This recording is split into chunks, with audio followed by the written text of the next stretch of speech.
চাঁপাইনবাবগঞ্জের শিবগঞ্জ উপজেলার স্বাস্থ্য কমপ্লেক্সে চিকিৎসা নিতে এসে তীব্র পানির সংকটে পড়েছেন রোগী ও স্বজনরা। তারা বলছেন, মাসখানেক ধরে নষ্ট হাসপাতাল চত্বরের 10টি টিউবওয়েল, তার উপর পানির ফিল্টারও নষ্ট হয়ে আছে কয়েকদিন ধরে।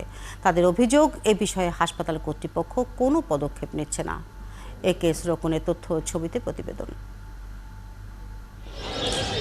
বিকাশে কম খরচে ক্যাশ আউটের লিমিট বেড়ে 50,000, প্রিয় এজেন্টও 2টা। শিবগঞ্জ উপজেলার স্বাস্থ্য কমপ্লেক্সের এই টিউবওয়েল থেকে হাজার চেপেও পানি উঠছে না, এমন অবস্থা হাসপাতাল চত্বরের 10টি টিউবওয়েলের। হাসপাতালে চিকিৎসা নিতে আসা রোগী ও স্বজনরা বলছেন, 1 মাস ধরেই এই টিউবওয়েল নষ্ট হয়ে আছে। একই সাথে পুরুষ ওয়ার্ডের পানির সরবরাহের ফিল্টারটিও অকেজো হয়ে আছে একেবারেই। আর মহিলা ওয়ার্ডের ফিল্টারে পানি থাকলেও ময়লা ও দুর্গন্ধযুক্ত হওয়ায় তা খাওয়ার অযোগ্য। এখানে করুণ অবস্থা পানির, আমরা এখানে মেডিকেলে পানি পাচ্ছি না। আর এখানে ফিল্টারের পানিগুলো ময়লা ধরে যাচ্ছে, এজন্য খাইতে পাচ্ছি না, আমরা কলিগুতে যেতে হচ্ছে। খাওয়ার পানি পাওয়া যাচ্ছে না মেডিকেলের ভিতরে, এখানে কাউকে জিজ্ঞেস করলেও কোনো সদুত্তর আমরা পাচ্ছি না। তীব্র এই খাবার পানি নিয়ে সংকটে পড়েছেন রোগী ও স্বজনরা।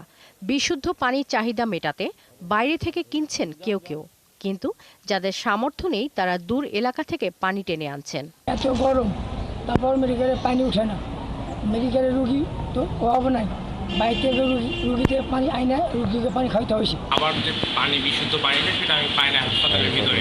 এদিকে হাসপাতাল কর্তৃপক্ষ বলছে, টিউবওয়েলগুলো নষ্ট হলেও পানির ফিল্টারগুলো দিয়ে পানি সরবরাহ স্বাভাবিক রয়েছে। ফিল্টার আছে, তো ফিল্টার তো আসলে আমরা তো এখন বর্তমান থেকে তো ম্যাক্সিমাম মানুষের ফিল্টারে পানি খাচ্ছে।